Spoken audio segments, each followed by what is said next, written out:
US തെരഞ്ഞെടുപ്പോടുകൂടിയാണ് 39-കാരനായ Vivek Ramaswamy വാർത്താ പ്രാധാന്യം നേടിയത്. ആദ്യം ട്രംപിനെതിരെ റിപ്പബ്ലിക്കൻ സ്ഥാനാർത്ഥിത്വത്തിനു വേണ്ടി പോരാട്ടം നടത്തി. പിന്നീട് ട്രംപിനെ പിന്തുണച്ച് രംഗത്തെത്തി.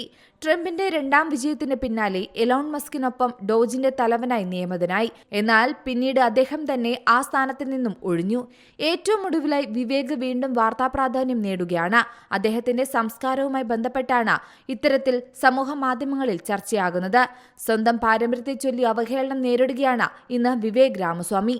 1985 ഓഗസ്റ്റ് 9 അമേരിക്കയിലെ ഒഹോയിലാണ് വിവേകിന്റെ ജനനം. ജന്മം കൊണ്ട് അമേരിക്കക്കാരനായതുകൊണ്ടാണ് വിവേകിന് പ്രസിഡന്റ് സ്ഥാനാർത്ഥിയാകാനുള്ള മത്സരത്തിൽ പങ്കെടുക്കാൻ സാധിച്ചത്. പാലക്കാട് വടക്കാഞ്ചേരി ബാലവിഹാറിൽ CR ഗണപതി അയ്യരുടെ മകൻ VG രാമസ്വാമിയാണ് വിവേകിന്റെ അച്ഛൻ. അമ്മ എറണാകുളം തൃപ്പൂണിത്തറ സ്വദേശിയായ ഗീത രാമസ്വാമി. ഭാര്യ ഉത്തർപ്രദേശ് സ്വദേശി അപൂർവ തിവാരി. അപൂർവയുമൊത്ത് ഏതാനും വർഷം മുമ്പ് വിവേക് കേരളത്തിൽ വന്നിരുന്നു. കുടുംബത്തിൽ തമിഴാണ് സംസാരിക്കുന്നതെങ്കിലും വിവേകിന് മലയാളവും അറിയാം. നിലവിൽ ഒഹിയോ ഗവർണറായി മത്സരിക്കുകയാണ് വിവേക് രാമസ്വാമി. അമേരിക്കയിൽ ഒരു മലയാളി ഗവർണർ ആകാനുള്ള സുവർണ അവസരം കൂടിയാണിത്. സംസ്ഥാനത്തിന്റെ ഭരണത്തലവനാണ് ഗവർണർ. ഇന്ത്യയിലെ മുഖ്യമന്ത്രിയുടെ സമാന പദവിയാണിത്. അതിനിടയിലാണ് സമൂഹ മാധ്യമങ്ങളിൽ സ്വന്തം പാരമ്പര്യത്തെ ചൊല്ലി അവഹേളനം നേരിടുകയാണ് ഇന്ന് വിവേക് രാമസ്വാമി. സ്വന്തം വീട്ടിൽ വെച്ച് ചെരുപ്പോ സോക്സോ ധരിക്കാതെ ഒരു ഇന്റർവ്യൂവിൽ പങ്കെടുക്കുന്ന ഒരു പഴയ വീഡിയോയുടെ ക്ലിപ്പുകൾ പങ്കുവച്ചുകൊണ്ടാണ് വിവേകിനെതിരെ വംശീയ അധിക്ഷേപം നടക്കുന്നത്.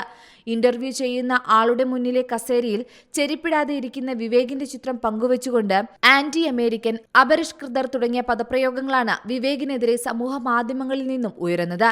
വിവേക് ഒരിക്കലും ഒഹോയുടെ ഗവർണർ ആകില്ല. ഇത് അമേരിക്കയ്ക്ക് സ്വീകാര്യമല്ല. വിവേകിന്റെ ചിത്രത്തിന്റെ സ്ക്രീൻഷോട്ട് പങ്കുവച്ചുകൊണ്ടാണ് ചിലർ കടുത്ത വിമർശനം രേഖപ്പെടുത്തുന്നത്. പിന്നാലെ വിവേകിയെ അധിക്ഷേപിച്ചുകൊണ്ടുള്ള കുറിപ്പുകളുമുണ്ട്.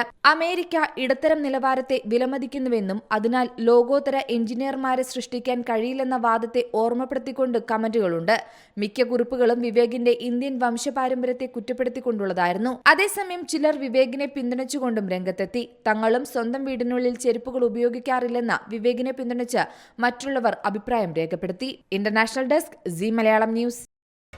പുതിയ വാർത്തകളും വിശേഷങ്ങളും ഇനി വിരൽ തുമ്പിൽ. എല്ലാ ഡിജിറ്റൽ പ്ലാറ്റ്ഫോമുകളിലും ഇപ്പോൾ സീ മലയാളം ന്യൂസ് ലഭ്യം.